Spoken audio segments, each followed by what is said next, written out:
भाग 4 आ गया। अब इसमें जानेंगे कि एक 3 चरण विधि जो आप सफल डिटॉक्सिक अप्लाई कर सकते हैं। इस अनुभव में हम आपको सफल डिटॉक्सिक करने में मदद करेंगे। एक सरल 3 चरण विधि पर चर्चा करेंगे। चरण 1 आ गया। इसमें आप सबसे बड़े विकरणों की पहचान करेंगे। डोपामिन डिटॉक्सिक प्रभावी रूप से लागू करने के लिए आपका पहला कदम अपने सबसे बड़े विकरणों और प्रलोभन की पहचान करना। ऐसा करने के लिए आप एक पेन और एक कागज की शीट ले अपने एक्शन माइंड का उपयोग करते हुए आप 2 कॉलम उसमें बनाएं और उसमें लिखें कि आप क्या कर सकते हैं और आप क्या नहीं कर सकते हैं। ये दोनों आप उसमें लिख लीजिए। पहले कॉलम में आप उन सभी गलतियों को लिखें जिन्हें आप करने में खुद अनुमति देते हैं। उदाहरण के लिए यह टहलने जाना या जर्नलिंग करना या फिर आप किसी प्रोजेक्ट पर काम करना या किताबें पढ़ना हो सकता है। दूसरे कॉलम में आप उन सभी चीजों को लिखें जिन्हें आपको अपने डोपामिन डिटॉक्सिक के दौरान खुद को करने से बचना चाहिए। उदाहरण के लिए यह यूट्यूब देखना या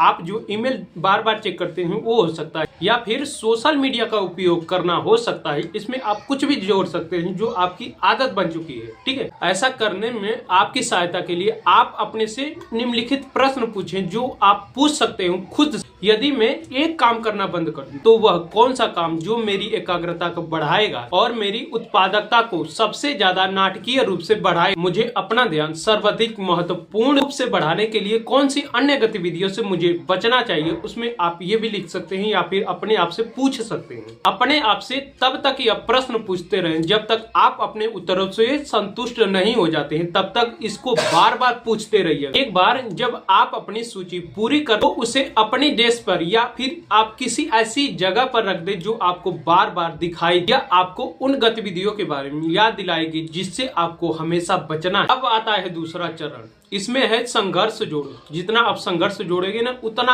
आप उस काम में संलग्न होगे और उस काम को एंजॉय भी करोगे भाई। आमतौर पर कहे तो किसी चीज तक पहुंचना जितना ही कठिन होगा उसे करने की संभावना उतनी ही कम होगी और इसके विपरीत भी है। यही कारण है कि आपको अपने वातावरण को फिर से डिजाइन करना चाहिए कि अवांछित व्यवहारों को शामिल करना और भी ज्यादा कठिन हो जाए। जितना कठिन होगा उसको करने में आपको थोड़ी परेशानी होगी, फिर उसके बाद वो समझो छोड़ दोगे। जबकि अधिक वांछित व्यवहारों को शामिल करना बहुत ही ज्यादा आसान हो जाए। अब आप उन गतिविधियों पर गौर करें जिन्हें आप खत्म करना या फिर बंद करना चाहते हैं और आप खुद से पूछें कि आप उसमें संघर्ष कैसे बढ़ा सकते। जितना ज्यादा ना संघर्ष होगा ना उतना ही ज्यादा बेहतर होगा। उदाहरण के लिए मैं आपको बताता, अगर आपका फोन सबसे बड़ा आपका ध्यान भटकाने वाला है तो सभी नोटिफिकेशन हटा दे या उसे एयरप्लेन मोड पे लगा दे। इससे भी बेहतर उसे बंद करके आप किसी और कमरे में रख दें ताकि बेहतर होगा। जब आपके ध्यान उस पे नहीं जाएगा ना तो उसको छूना भी आपको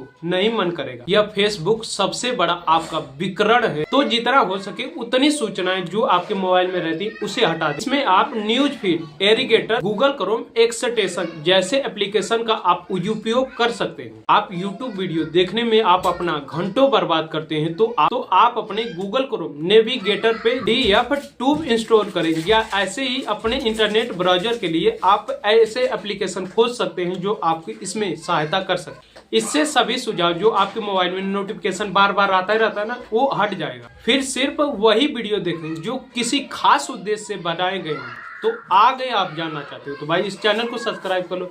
इस सीरीज को आप कंटिन्यू करते रहो और जैसे जैसे मैं पढ़ के बता रहा हूँ उसको आप फॉलो करते रहो। तो मैं इस वीडियो को यहीं पे खत्म करता हूँ। अगर आप जानना चाहते हो कि इसके आगे आपको क्या करना है तो आपको इस सीरीज में पूरी तरीके से बनना पड़ेगा और जो वीडियो है उसको आपको देखना ही पड़ेगा। जो देख रहे हो उसको अप्लाई भी करना पड़ेगा आपको।